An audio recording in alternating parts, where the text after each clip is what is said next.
Thank you for standing by, and welcome to Autodesk First Quarter and Full Year Fiscal 2026 Earnings Conference Call. At this time, all participants are in a listen-only mode.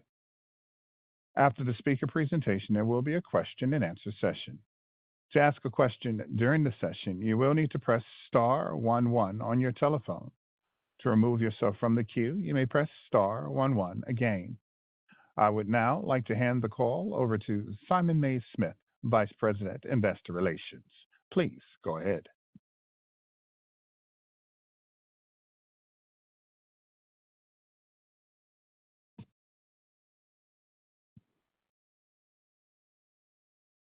Thanks, Operator, and good afternoon. Thank you for joining our conference call to discuss Autodesk's Fiscal 26 First Quarter results. Andrew Anagnost, our CEO, and Janesh Moorjani, our CFO, are on the line with me. During this call, we will make forward-looking statements, including outlook and related assumptions, and on products, go-to-market, and strategies. Actual events or results could differ materially. Please refer to our SEC filings, including our most recent Form 10-K and the Form 8-K filed with today's press release, for important risks and other factors that may cause our actual results to differ from those in our forward-looking statements. Forward-looking statements made during the call are being made as of today. If this call is replayed or reviewed after today, the information presented during the call may not contain current or accurate information. Autodesk disclaims any obligation to update or revise any forward-looking statements. We will quote several numeric or growth changes during this call as we discuss our financial performance. Unless otherwise noted, each such reference represents a year-on-year comparison. All non-GAAP numbers referenced in today's call are reconciled in our press release or Excel financials and other supplemental materials available on our investor relations website. And now, I will turn the call over to Andrew. Thank you, Simon, and welcome everyone to the call. Autodesk delivered strong first quarter results. Revenue and non-GAAP earnings per share topped the higher end of our guidance ranges, and billings, non-GAAP margins, and free cash flow exceeded our expectations. Two things are clear against an uncertain geopolitical, macroeconomic, and policy backdrop. First, our strong momentum and performance in the first quarter of fiscal 26 set us up well for the year. And second, we continue to make the right decisions to drive long-term shareholder value. We are focusing our growth investments on our strategic priorities in cloud, platform, and AI. We are optimizing our sales and marketing and investing to enable future optimization that drives higher margins. We are allocating more capital to share repurchases as our free cash flow stack rebuilds from the transition to annual billings for most multi-year contracts. And with the appointment of John Cahill, Ram Krishnan, Jeff Epstein, and Christy Simmons, we are refreshing our board to guide the next decade of growth. In this uncertain world, Autodesk has three sources of certainty. First, the new transaction model is a proactive plan to integrate more closely with our customers and drive additional business, while also increasing automation and reducing duplicative workflows with our channel partners. It opens up new growth and margin opportunities for Autodesk. Second, rebuilding our free cash flow stack after the transition to annual billings for most multi-year contracts increases our capacity to sustainably return cash to shareholders through share repurchases. And third, as we come to the end of those two major business model transitions, Autodesk will be easier to analyze and understand. I will now turn the call over to Janesh to discuss our quarterly financial performance and guidance for fiscal 26. I'll then come back to update you on our strategic growth initiatives. Thanks, Andrew. Q1 was another strong quarter. Overall, the underlying momentum of the business was similar to prior quarters. We saw strength in AECO, in upfront revenue from enterprise business agreements or EBAs, and in the Autodesk Store as friction from the new transaction model implementation process continued to ease. Our go-to-market optimization plan is also on track. Our new Chief Revenue Officer, Andy Elder, joined on May 12th from Microsoft. Total revenue in the first quarter grew 15% as reported and 16% in constant currency. The contribution from the new transaction model to revenue was $78 million in the first quarter. Total revenue grew 11% in constant currency and excluding the impact of the new transaction model. Please see the tables in our press release, earnings deck, and Excel financials for details by product and region. Billings increased 29% as reported and 30% in constant currency, reflecting the shift to annual billings for most multi-year contracts and the transition to the new transaction model. The contribution from the new transaction model to billings was $105 million in the first quarter. Billings grew 22% at constant currency and excluding the impact of the new transaction model. RPO of $7.2 billion and current RPO of $4.6 billion grew 21% and 16% respectively. Turning to margins. First quarter GAAP and non-GAAP operating margins were 14% and 37% respectively. GAAP operating margins decreased 7 percentage points, primarily due to restructuring charges of $105 million and a one-time non-cash charge of $54 million, reflecting a cumulative adjustment in stock-based compensation since fiscal 1999 related to the company's employee stock purchase program. The financial impact of this was immaterial in any of our historical reporting periods. For example, it was a total of $4 million in fiscal 25. There are more details in the earnings deck. This does not affect the trajectory of stock-based compensation for future years. We remain very focused on bringing stock-based compensation as a percent of revenue to below 10%, and in part to reflect that intent, we have incorporated it into our long-term executive incentive plans. Non-GAAP operating margins were strong, increasing 3 percentage points. This reflected operating leverage from ongoing cost discipline and timing benefits from restructuring, partly offset by the margin drag from the new transaction model. First quarter free cash flow was $556 million. Moving on to capital allocation, we continue to focus organic investment on our strategic priorities. We purchased approximately 1.3 million shares for $353 million at an average price of approximately $269 per share. Turning to guidance. I will again speak to the numbers excluding the impacts of the new transaction model and in constant currency to give you a clearer view on the underlying dynamics of the business. In the earnings deck, you'll see that we've again split out the impact of the new transaction model and currency movements for our fiscal 26 guidance. The underlying momentum of the business in the first quarter of fiscal 26 was consistent with recent quarters. Since February, the US dollar has depreciated against major currencies and macroeconomic uncertainty has increased. The increases in our billings, revenue, and free cash flow dollar guidance ranges therefore reflect those foreign exchange movements, partly offset by additional caution in our underlying growth assumptions to reflect greater macroeconomic uncertainty. To give you a feel for what this means when compared to our prior guidance, the lower ends of our new billings and free cash flow ranges assume that new business growth for the rest of the year decelerates at roughly the same rate as during the pandemic, and that EBA renewal uplift rates deteriorate. Our underlying revenue growth guidance is unchanged because its ratable nature makes it less volatile, and our business performance in the first quarter has already incrementally reduced the risk of our guidance for the remainder of the year.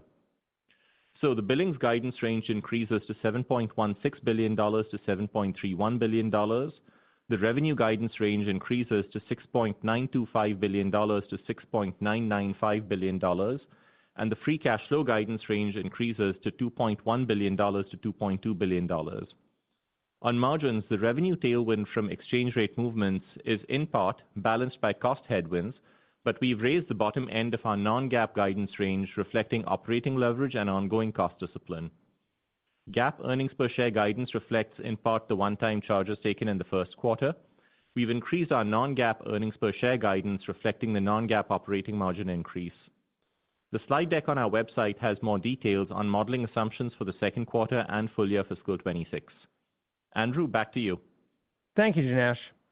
Autodesk is focused on the convergence of design and make in the cloud, enabled by platform, industry clouds, and AI. Autodesk is at the forefront of convergence because we've been evolving and investing in the business models, products, and platforms, and go-to-market that capitalize on it. Let me give you a few examples from the quarter. In AECO, one of the world's leading infrastructure consulting firms closed its 6th EBA with us, the second largest deal in Autodesk history.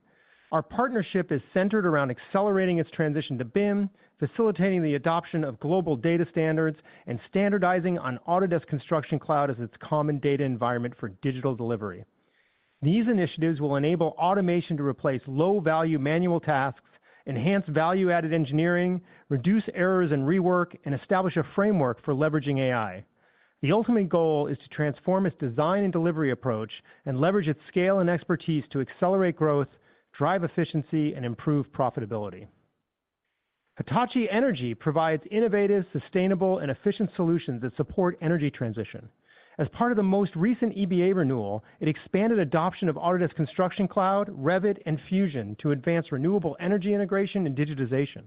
Furthermore, Hitachi Energy invested in asset and data-driven capabilities and digital twin solutions in creating a digital foundation throughout the product lifecycle and various disciplines. This includes enabling predictive maintenance through the real-time monitoring and analysis of grid performance. A leading design-build general contractor and existing GC Pay and Building Connected customer began looking for an integrated solution to manage increasing project complexity and drive efficiency. After a thorough evaluation, it selected Autodesk, along with a platinum implementation partner, to provide specialized implementation and onboarding plans. By standardizing on Autodesk Construction Cloud, this customer will unify project data and workflows and improve collaboration across design, engineering, and subcontractors. These stories have a common theme: converging people, processes, and data across the project lifecycle to increase efficiency and sustainability while decreasing risk. Our comprehensive end-to-end industry clouds and platform drive convergence and extend our footprint further into larger growth segments like infrastructure and construction. And that is reflected in the continued strong revenue and new customer momentum in construction. Moving on to manufacturing. We made excellent progress on our strategic initiatives. Customers continue to invest in their digital transformations and consolidate on our design and make platform to drive growth and increase resilience. Waldner is a German-based industrial group specializing in engineering and system solutions across laboratories, process systems, and filling and sealing machines. It was looking to transition from 2D to 3D solutions to streamline workflows and accelerate sales cycle times and project delivery. In Q1, it purchased our product design and manufacturing collection and Vault Professional to supercharge its 3D design and data management capabilities. Waldner expects to enhance collaboration across stakeholders and efficiently manage design iterations through the project lifecycle. George P. Johnson, which creates immersive brand experiences, partnered with Autodesk for its large-scale digital transformation. By breaking down silos and automating workflows, GPJ sought to enhance collaboration, scheduling, capacity planning, and shop floor visibility to avoid late-stage changes that can result in project delivery and financial risk. The team at GPJ will transition engineering, design, and 4 fabrication facilities from several disparate legacy applications to Fusion Manage and Operations, a modern, consolidated, and connected system. With Fusion Manage and Operations, GPJ will have 3D design tools with integrated process automation powered by a common data environment. Grain Handler is a global leader in grain handling equipment. Historically, it relied on 2 competitor solutions, one for design and one for manufacturing.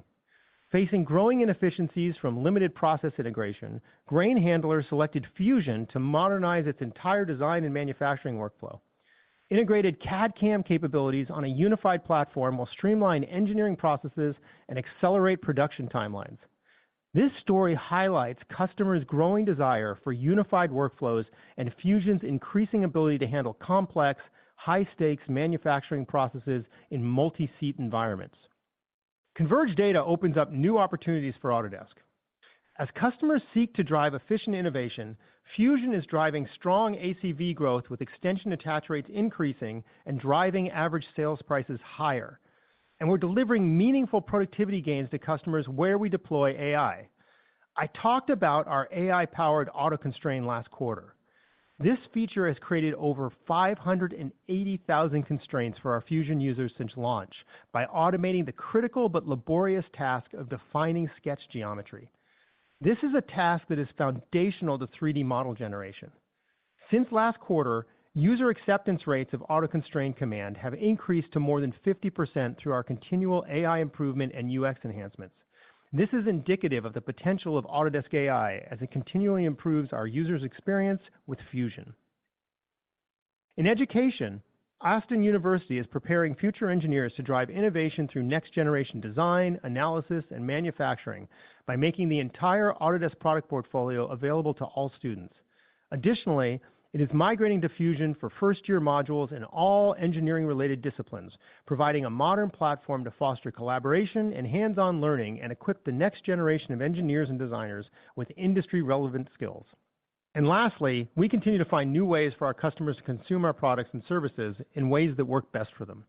For example, we helped a major engineering consulting company in Taiwan remove non-compliant versions of our software and add the necessary licenses to ensure access to the latest and safest software for all its employees. And we enabled flex consumption for Jones Engineering, a global contractor, so they can manage fluctuating project requirements in their cutting-edge offsite fabrication and modular manufacturing business. This enabled rapid scaling of new projects and reduced administrative bottlenecks. Attractive, long-term secular growth markets, our focused strategy delivering ever more valuable and connected solutions to our customers, and a resilient business are generating strong and sustained momentum, both in absolute terms and relative to peers. Our disciplined execution is driving greater operational velocity and efficiency. We are deploying capital to grow the business, further reduce our share count, and enhance value creation over time. In combination, we believe these factors will deliver sustainable shareholder value over many years. Let me finish with a story. On January 7th, wildfires started in Los Angeles in the Eaton Canyon and Pacific Palisades. Driven by hurricane-force winds, the fires burned over 57,000 acres. They displaced over 200,000 residents and tragically took the lives of at least 30 people. More than 16,000 structures were lost, with economic damage estimated at over $250 billion. I grew up in Southern California, and I lived through major earthquakes and other natural disasters. But the scale and scope of the devastation of this fire makes my heart ache for the people that still live in my childhood home. But in the spirit of resilience that defines our country, civic leaders and the community are working together in new ways to rapidly rebuild the city and rebuild it to be more resilient.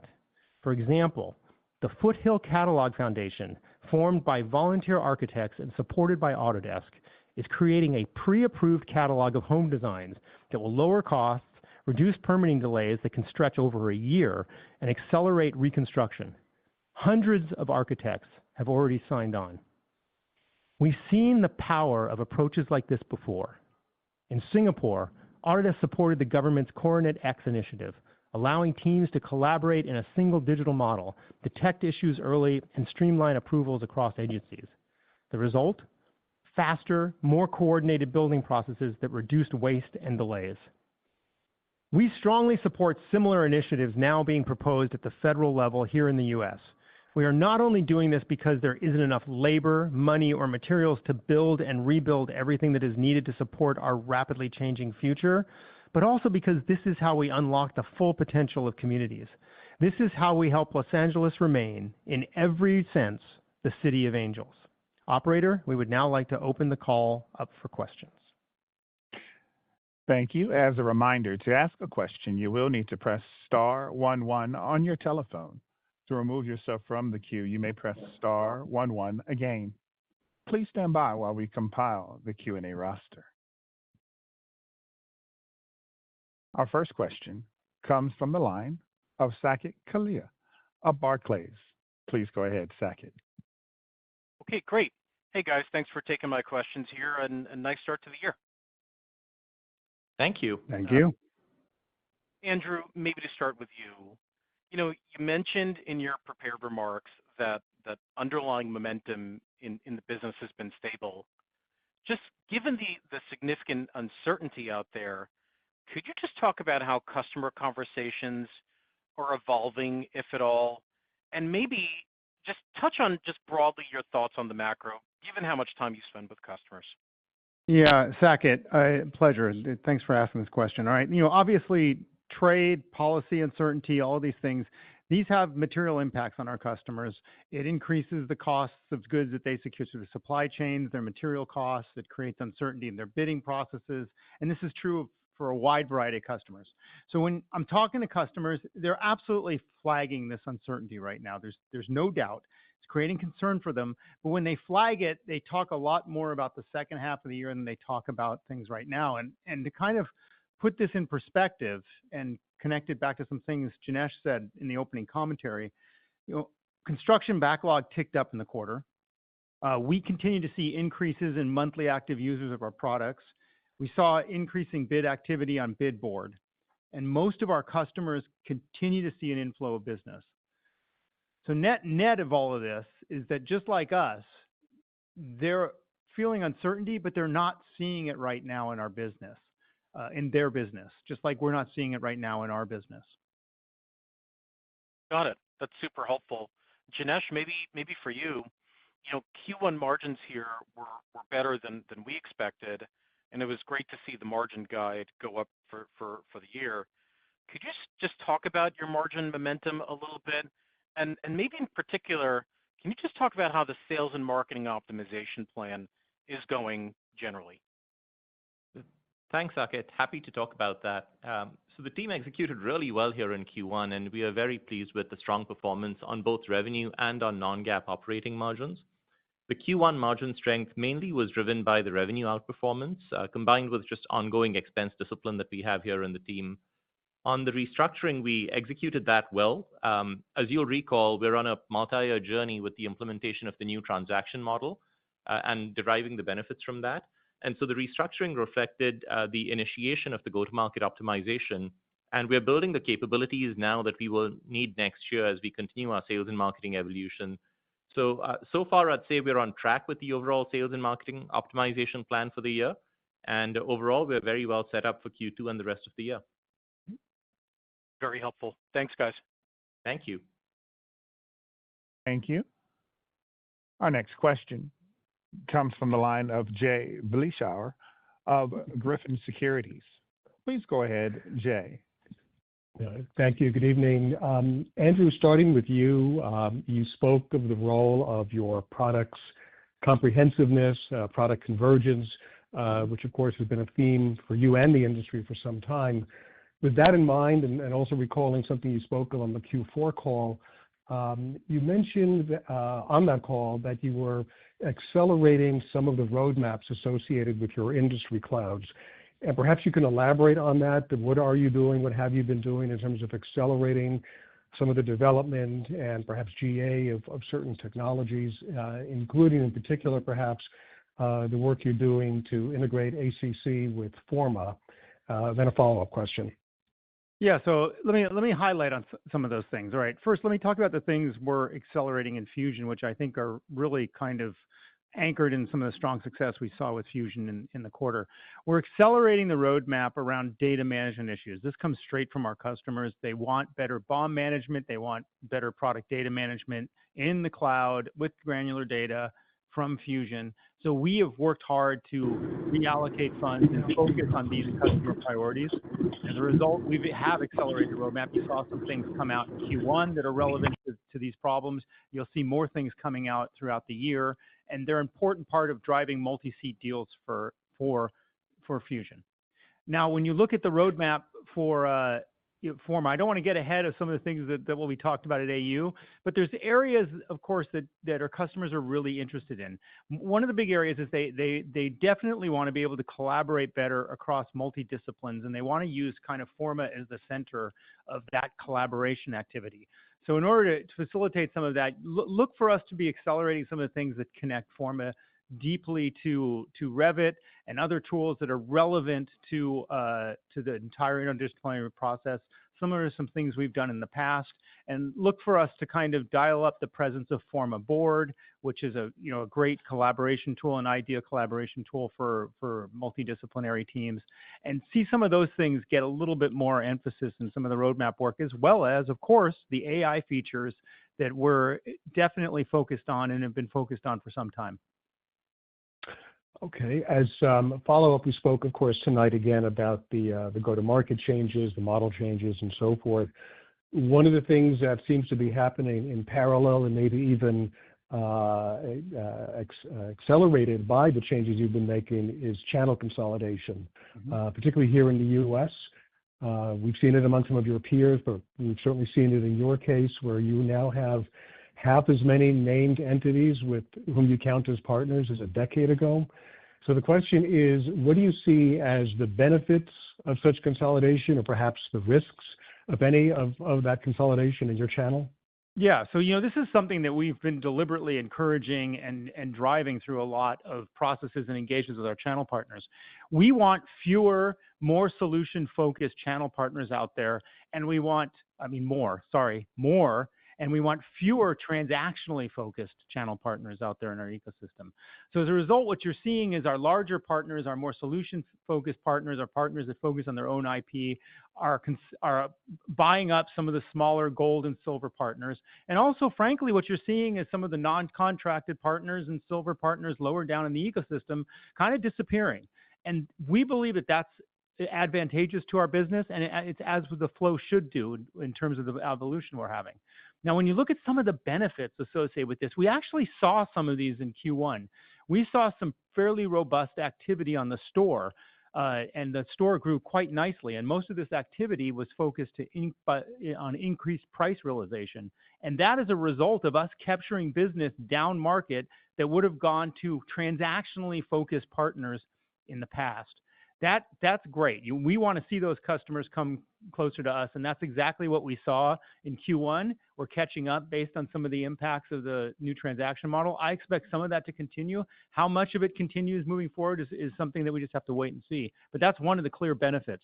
The downside, of course, whenever you concentrate your partners, you want your partners to stay focused on the things that are important. Fortunately, we've corrected for that because we have some control of the commissions in terms of the things that we incent. We want our partners to not only focus on renewals, but we want them to focus on new business as well. And that's a risk we're aware of and that we correct for with the way we compensate them. Thank you, Andrew. Thank you, Janesh. Thank you. Our next question comes from the line of Adam Borg of Stifel. Please go ahead, Adam. Awesome. And thanks so much for taking the questions. Andrew, maybe for you, and building off of Jay's question on the channel, last quarter you talked a little bit about the transaction model, and I'd call it some self-inflicted hiccups as they were focusing on that as opposed to the business itself. Just curious kind of how that's progressing in general, and is there an opportunity for this to become a tailwind as the business, as the channel partners continue to focus on the new business growth you just talked about? Yeah, thank you for the question, Adam. So first off, we're definitely not seeing the kind of disruptions we saw last year and in Q4 associated with channel productivity. The channel partners are still working through adapting and onboarding their long tail of customers onto the new transaction model, but we're not dealing with the kind of systems requests or process realignments that we saw earlier in last year and towards the end of last year. So that's a really good thing. So what you should expect is that channel productivity should increase as we head out into the year, and you'll actually start to see channel partners kind of move beyond just onboarding existing customers and into kind of extending their renewal activities and extending into their new business growth activities. So we're looking forward to that, and we think it's a likely outcome of the current phase that we're in. Adam, I might just add on that for some of our channel partners, the first renewals that they'll have on the new model in the Americas will be in June, and in EMEA it'll be in September, just given that that's when those regions went live on the new model last year. But as Andrew was saying, so far so good, and it's over time we will continue to focus on how we can deliver more valuable and data-driven and connected products and services to our customers. Oh, that's incredibly helpful. Maybe just as a quick follow-up, Janesh, I think just on NRR, this is the first time it was above the 100 to 110% range, I think, in years. You talked about some of that benefit coming from the new transaction model. I guess just wanted to confirm it would have been within that range, not below the range without the transaction model. And why should we think it should be at the 110 range for the rest of the year? Thanks so much. Yeah, Adam, that's right. It's mainly the mechanical effects of the new transaction model. It's hard to disaggregate the specific percentage, but it's safe to say that excluding that effect, it would have been consistent with where it was previously and within the 100 to 110% range. Excellent. Thanks so much. Yeah. Thank you. Our next question comes from the line of Jason Celino of KeyBanc Capital Markets. Your question, please, Jason. Hey, good afternoon. Thank you. One question on kind of the numbers. So if we look at the Q1, call it revenue, constant currency, adjusted for the new model transition, that growth was 11%. Exiting last quarter, like for like, this metric was up 9%. So it actually accelerated a little bit. Maybe can you just speak to what drove that uptick? And then I'll have a follow-up. Yeah, I'm happy to. So Q1, we saw strength across the quarter. In Q1, we were obviously very pleased with the outcome that we had. I mentioned some of the drivers earlier in the prepared remarks, where some of the strength came in the quarter from AEC, a little bit more from the upfront revenue from EBAs, and also from the Autodesk store, as some of the friction from the new transactional model implementation continued to ease. So all of those were the drivers, and fundamentally, our business has been very resilient, and it's been like that over the past couple of years because we are diversified across various industries and geographies and segments. One of the things I will point out for Q1 in particular is Q1 was an easier comp, just given the timing of acquisitions that we had during fiscal 25. Most of our revenue from acquisitions last year came in Q2 to Q4. So that's about a 1 percentage point impact there. But fundamentally, even if you consider adjusting for that, it was still strong performance overall. Okay. And then, keeping on this logic, when we look at the full year guidance, 8 to 9% on a normalized FX neutral basis, can you just remind us what you built in from an extra cushion perspective? I think last time you talked about the go-to-market realignment and new sales leadership, but was there any cushion built in for macro, or are either of those assumptions changed after these 90 days? Thank you. Yeah, no assumption changes with respect to our core underlying business. When we initiated guidance for the year back in February, we had been quite transparent that we had not seen anything in the business at the time, and we had assumed that the macroeconomic environment at that time would stay unchanged. So fast forward to May, the only two changes are that we've seen the US dollar weaken, and that's currency benefits that we passed along in the guide. And we do see greater macroeconomic uncertainty there, which we have now factored into the forecast. And I spelled out some of the assumptions earlier in the prepared remarks. So those are the only two broad assumption changes. If I think about what that means from the standpoint of revenue growth, particularly in the back half of the year, the slower growth in revenue in the second half is mainly a function of these guidance assumptions that we've used. As we said, we haven't actually seen that impact yet in the business, but we're prepared for it, and we just think it's prudent to factor that in. Perfect. Thank you. Thank you. Our next question comes from the line of Elizabeth Porter of Morgan Stanley. Please go ahead, Elizabeth. Great. Thank you so much. I wanted to follow up on some of the AI comments around auto-constrained usage. I think it's just great to hear the usage and acceptance rates increase. So looking ahead, are there any particular areas where you see the biggest opportunity to launch more AI functionality? How should we think about the pace of deployments? And understanding it's still really early, what could this mean for an opportunity to improve upsells or start to use the price lever a little bit more, just given you could be driving a lot more innovation in the portfolio? Thank you.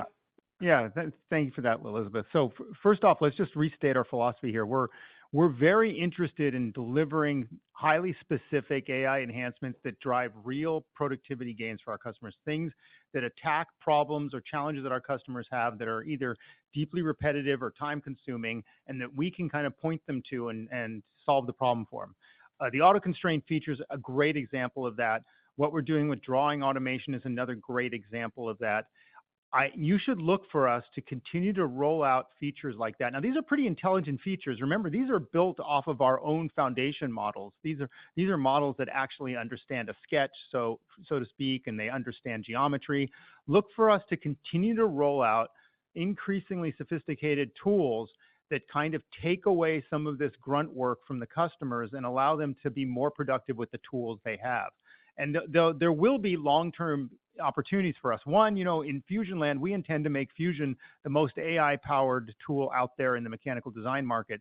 That is going to be a clear advantage for us as we move to continue to displace competitors. And currently we're gaining market share right now. We look to accelerate that with AI primarily as one of the key tools. Now, as you look into AEC land, you're going to see more tools specifically coming out in Forma that actually enhance Forma's already existing AI capabilities. You'll see some interesting things coming out there, again, targeted at some of these repeatable processes. Eventually, this will also translate into new opportunity. There's two ways that Forma's increasing capabilities translate into opportunity. One is it makes it easier to take sophisticated 3D down market. Two, ultimately, it will make the total solution more powerful. And at some point, we will be able to recover price like that, but it's still early days. Let us deliver some of the value, and the customers recognize that, and then we'll be able to kind of explore the deeper implications in terms of revenue uplift. Great. Thank you very much. And then just as a quick follow-up, I believe last quarter there was a reference about possible disruption from the restructuring plans and the CRO transition, which was prudently included in guidance. It sounds like it's been minimal disruption thus far, but could you just provide a little bit more color on what you're seeing? And is there any point in the year where you feel like we would be getting more comfortable that these risks are behind us? Thanks. Yeah, look, I'll take that, and Janesh can add anything if he wants to add anything. Look, obviously, we undertook a fairly major restructure in the first quarter. We had mitigation plans. We had other things associated around that to make sure that we kind of managed the disruption. We did factor some disruption in, and there was disruption associated with such a large action like that. But we also had some other aspects of the business that showed improvement. The store was another great example of where we saw improvement. We saw improvement in upfront revenue. So there was some offsetting momentum in the business as well that helped us get through some of these things. As you look through it, we already have our new CRO in place. The acting CRO was one of our team, Elizabeth Zorn's on our team, so she was the acting CRO. She's here to bridge the new CRO over. While we're not kind of through the total knothole on getting through all these things, we feel like we have this under control and that we've kind of accounted for the risks associated with that. Janesh, do you want to add anything? No, I think, Andrew, that you summarized nicely. Great. Thank you. Thanks, Elizabeth. Thank you. Our next question comes from the line of Bhavin Shah of Deutsche Bank. Please go ahead, Bhavin. Great. Thanks for taking my questions, and congrats on the strong start to the year. Janesh, just one clarification for you on the guidance. It sounds like you're embedding incremental prudence just in terms of the macro. And just clarifying that you're not seeing anything yet in the business that's cautioning you this. It's more the headlines and the customer conversations that you're having that's enabling you to do this, or is there something that you're seeing today? No, you're exactly right, Pavan. We haven't actually seen anything. We saw good momentum in the business in Q1 that's continued into Q2 so far. We feel good about where we stand, but it's just being prudent about what we're hearing and seeing out there. That's helpful there. And then, Andrew, just one for you. I know in the past you've talked about this, and we pick it up in our conversations as well, that the industry continues to be labor constrained. Mm-hmm. When you speak to customers, is this still a challenge for them? How long do you think that persists? And how do you think AI might be able to solve this, and how do you think you can capture that? Yeah, look, we're pretty consistent that there's not enough labor, materials, and capital to build and rebuild everything that needs to be rebuilt. Our industry desperately needs digital efficiency. This isn't going away. I think the current climate might actually exacerbate some of these labor constraints as well. The good news is we sell certainty in uncertain times. We sell tools that allow people to digitize the process, allow them to do more with the resources they have. This, frankly, in my opinion, is one of the reasons why we're seeing robust adoption of our expanded design and make portfolio, is because we're actually delivering them the kind of productivity they need in a labor-constrained market. Those constraints are going to be persistent. I actually think in terms of impact on our business, it's positive for us because it continues to force industries like AEC to look at technology as a big productivity lever for them. They need technology now. They realize that they're way behind relative to manufacturing, and this is their opportunity and their moment to start embracing technology to increase that productivity and deal with these fundamental capacity constraints.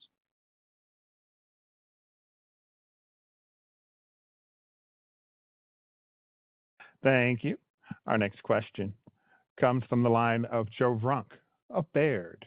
Please go ahead, Joe. Great. Thanks for taking my questions. I wanted to ask, now that Andy and the new revenue officer is in place, just the search for, the next individual there, some of the skill sets you are looking for, and particularly, Andy's going to have a lot of new things he can undertake just with Autodesk, more of a, in control direct sales organization. Some of the opportunities you're thinking about going forward, and Andy is going to be tasked to lead. Yeah, so Andy came to us from Microsoft. He brings a background with really strong enterprise sales skills, all right, which is really important because increasingly we're getting into end-to-end solutions with our customers. We're going deeper into their businesses. We're a much more strategic partner in a lot of customer accounts. It's good to have leadership that gets that understands that. He's got a lot of deep cloud knowledge, cloud native kind of expertise with regards to selling solutions that are cloud-enabled end-to-end solutions. So he's basically rounding out our skill set with kind of the skills that we need moving forward into the next chapter of Autodesk history. So we're excited that he's joined, and we're looking forward to him having an impact. Okay, that's great. And then I wanted to ask about AI again. Andrew, you touched on a lot of the initial Autodesk focus is targeting things that are applicable to repeatable processes and customer workflows, which I'd imagine doing that customers see the ROI very quickly. I'm more interested in maybe the future use cases, and when you scan what's happening in kind of the startup community around text to CAD or scan to CAD, are some of these capabilities, and I know Project Bernini is focused on some of this stuff, but when you think about the future CAD uses, is Autodesk doing what it needs to be positioned when those prove viable? Yeah, we are absolutely doing what needs to be positioned. I will in some ways defer you to Autodesk University for this year, okay? Not to get ahead of some of the announcements, but we are building very powerful tools that will allow people to generate different types of geometry in significantly simpler ways. Now, I consider these both next gen and both massive productivity enhancers. Yes, obviously we are looking at highly disruptive things that actually dramatically change the workflows. We not only are doing some of these things organically, but we watch some of these companies externally as well. To give you a good example, in one of the most highly disruptive industries that we have, media and entertainment, look at what we're doing with Wonder Studio, which is now Flow Studio. It's a highly disruptive, direct to special effect video and video environment that allows people to create scenes, create character animations, overlays, and things in a very generative way. Highly different workflow than what our customers do in their current environments. We're doing things like that as well in our other industries. It's just the rate and pace is different. Thank you. Thank you. Our next question comes from the line of Taylor McGinnis of UBS. Please go ahead, Taylor. Hi, thanks so much for taking my question. Just maybe on the operating income margin guide. So I think the commentary last quarter was that most of the expansion this year was really coming from operating efficiencies and scale, and that like a good portion of the savings from the RIF were being reinvested back into the business. So just how are you thinking about, the reinvestment of those savings today? Have your views at all changed? And then you've mentioned in the past the opportunity to scale back on some redundant spend. So just what inning are we in that, and are there more opportunities for that as we move throughout the year? Thanks. Taylor, this is Janesh. I'll take that.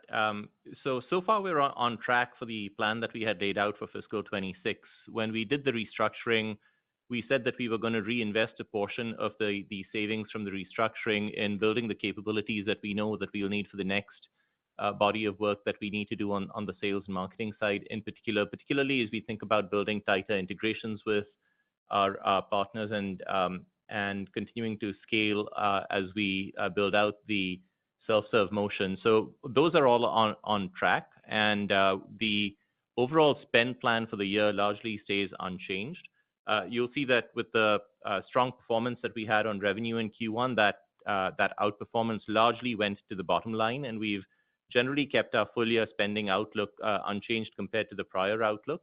So we continue to expect that our spend in constant currency, holding aside the new transaction model, will be right around the 4% mark in terms of year-over-year growth compared to 25. And just by way of comparison, in fiscal 25, that number was 7% over fiscal 24. So we've definitely baked that into the underlying business, and that's a big source of the op margin expansion that we laid out at the start of this year. Yeah, and to reinforce that just a little bit, Taylor, we're on a multi-year journey to driving productivity enhancements in our sales and marketing organization. We're working on systems and processes, like Janesh said, that lead to future and ongoing optimizations that will turn into productivity and ultimately turn into margin growth. So this is not a one and done kind of situation. This is an ongoing kind of effort within the company. Perfect. Thank you so much. Thank you. Our next question comes from the line of Michael Turrin of Wells Fargo Securities. Please go ahead, Michael. Hey, great. Appreciate you taking the questions and all the commentary throughout the call. Was just curious if you'd be able to compare and contrast what you're seeing across geos at all. We can see the currency impacts, but just wondering, it doesn't sound like there's anything overly specific you're highlighting, but if there's any difference in terms of momentum or activity you're seeing across certain regions versus what you were maybe expecting starting the year. Yeah, generally, broadly speaking, we're seeing the kind of momentum we expected. I think one area where you might have seen a little bit more softness was in Asia Pacific, and I'll just kind of help you understand what's going on there. One, Japan, remember, was the last on the new transaction model. So Japan is still absorbing some of the impacts of the new transaction model. They're still going through some of the ramp up. And you see some of that impacts in our Asia Pacific growth. But also, China and Korea are much more exposed to the macroeconomic turmoil and some of the trade discussions that are going on right now. So, a little bit more softness there. But generally speaking, some of those things were expected, especially with Japan. And that's kind of the only differences that stand out relative to the rest of the business. Very helpful. And just as a follow-on for Janesh, I think relatively clean start to the year despite the uncertainty would be maybe useful to just get an update around your early observations as Autodesk CFO. If there's anything you'd highlight for investors in terms of your philosophy in framing targets, how you'd assess the growth margin trade-off in different scenarios as the year plays out. I think just the framework there is certainly helpful. Thank you. Yeah, happy to do that. Fundamentally, nothing different than my first few months when I was in the job, and I provided a view on that on the last call. I continue to see the opportunity for us to address a rich market opportunity ahead and to capture that growth. We've talked at length about the product opportunity with respect to industry clouds and platform and AI. Where I'm excited about that and focused on helping the team support growth in the future, as well as driving strong operational focus and driving operating margin expansion. There's opportunity for that as well. So no real change. In terms of our core guidance philosophy, nothing has changed there either. The underlying momentum of the business continues, and we're off to a great start here in Q1. Very helpful. Thank you. Thank you. Our next question comes from the line of Siti Panigrahi of Mizuho. Please go ahead, Siti. Thank you, and congrats on a good quarter, and especially Janesh, this is your first full quarter as a CFO. Nice quarter.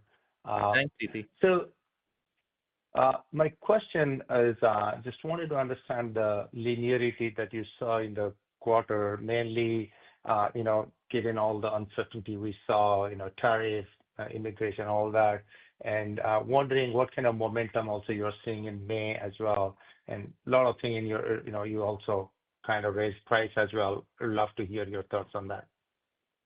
Yeah, Siti, I'm happy to talk about that. There weren't really any meaningful trends that we would call out during the quarter. I think it was strong and consistent throughout. We were off to a great start in February, and that momentum continued in March as well as in April.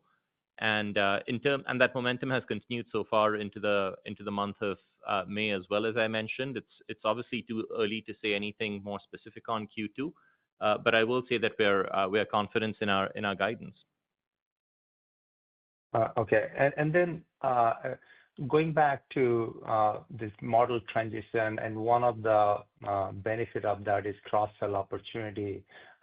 Should we think about the cross-sell more on the second renewal time when your direct sales engage there, or have you started seeing some kind of benefit as you are transitioning customers to the new transaction model? Yeah, Cynthia, I think the best way to think about that is the cross-sell and upsell automations that we're going to be driving. They're more longer-term things. They're not going to be tied to any specific renewal cycle. So look for those as something that kind of like gets built into our business cadence and allows us to kind of more easily grab. We can actually do these things off cycle in the future. The systems will be able to support customers adding additional capabilities or moving to flex in the middle of a cycle. So it's something that will be dynamically introduced into our business, not tied to any individual renewal event or event like that in the future. So that's part and parcel of the investments we're making in some of the additional systems upgrades and systems work. It allows us to kind of do some of these more dynamic adjustments throughout the customer's life cycle. Thanks for that color, Andrew. You're welcome. Thank you. Our next question comes from the line of Ken Wong of Oppenheimer and Company. Please go ahead, Ken. Fantastic. I just wanted to build on Taylor's question about the go-to-market transition and kind of the cost coming out of the P&L. We saw a big downtick in duplicative costs after you guys moved all of your partners over across the regions. Is there another goalpost that we should be thinking about that sees another big swatch of expense coming out? Would that be getting everyone across on the first renewal, or anything you guys could spotlight that we should be thinking about or looking for? I think it's too early to talk about what the specifics of the ongoing sales and marketing optimization at this stage. The work that we need to do is to continue to build the capabilities to enable the future of the sales and marketing optimization. Some of the elimination of the duplicative costs that you touched on, I think that once we move forward with the capabilities that we need to enable, I think that will then unlock more opportunity for us. So we'll spell all of that out in a little bit more detail at a later point in time. Okay, got it. And then just wanted to touch on the billings guide. And you guys did downtick slightly for the constant currency adjusted for currency and transaction model. Just wondering, kind of what did you guys run into from a headwind perspective that impacted the transaction model piece of that guide? So there's no particular headwind that we ran into. In fact, if anything, the greater impact of the new transaction model suggests that the new transaction model is actually working well, and customers are migrating nicely onto the direct model. So if anything, that's actually a positive sign for us in the business, and that we're executing that part of the model well. Okay, perfect. Thanks a lot, guys. Thank you. Thank you. Our next question comes from the line of Josh Tilton of Wolfe Research. Please go ahead, Josh. Hey, guys. Thanks for sneaking me in here. And again, I don't mean to beat a dead horse, but maybe just following up on that last question. The billings guidance on a constant currency basis seems to be reiterated. On a constant currency adjusted for the new transaction model, it seems to be down. Can you just walk us through the mechanics on how one of those is reiterated and one of those is now cut? Yeah, happy to do that. And maybe the best way to think about that is if you think about the core underlying business in constant currency terms and excluding the impact of the new transaction model, that we've now guided to grow at 16 to 18%. And that reflects the additional macroeconomic uncertainty that we factored in. That's obviously constant currency, so it doesn't include any currency benefits. It only reflects the additional macroeconomic uncertainty that we factored in quite discreetly into the forecast, which we had not done back in February. So that explains that delta. And I'll just reiterate that we've not actually seen any impact in the business just yet. We didn't see anything in Q1, haven't seen anything in May just yet. And so that's just prudence on our part. The other piece then is the impact of the new transaction model itself. And we're seeing a greater tailwind from that because we're seeing greater adoption of the new transaction model. So that is actually giving us a greater tailwind mechanically to the billings number. And that's why that impact increased by 1 percentage point, which gets you back to the same constant currency growth rate that we had, including the new transaction model back in February. Okay. And then maybe just as my follow-up, I think in the prepared remarks, it was mentioned that you were seeing most of the multi-year deals renew as annual.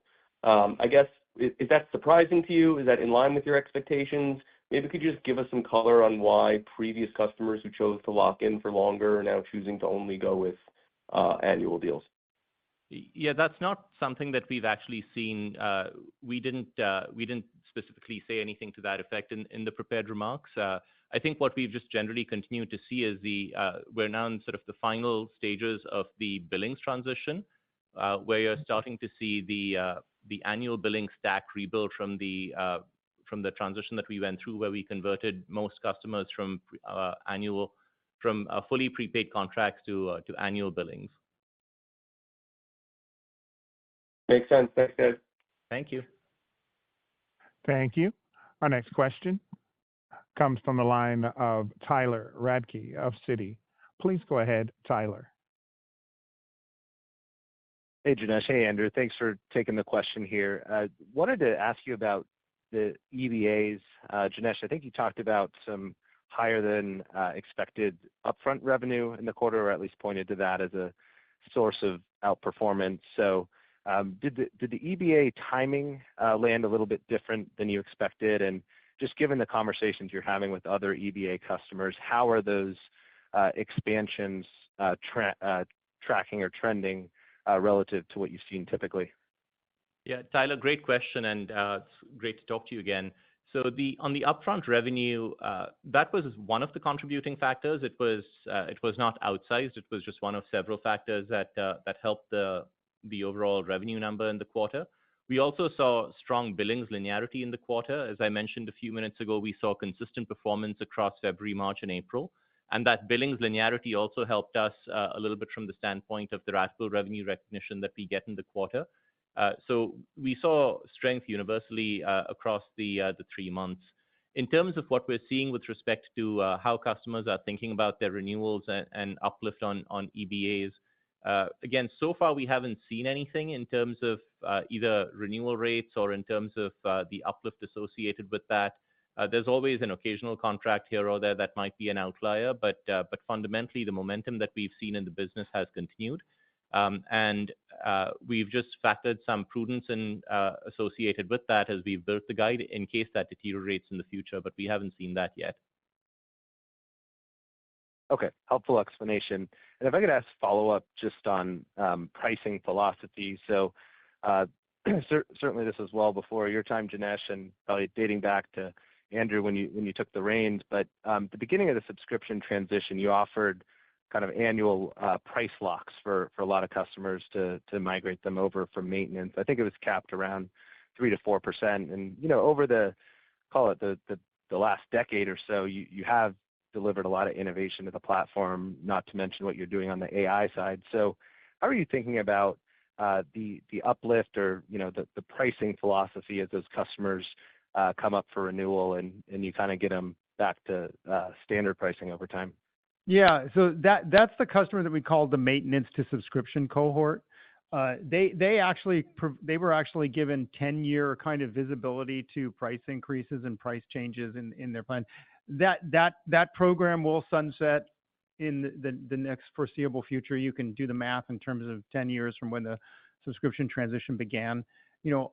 Ultimately, we will give price increases to that cohort that are consistent with the value we deliver, but it's just too early to talk about that. But again, that program hasn't fully sunsetted yet, but it will out there in the future, in the near future. Great. Thank you.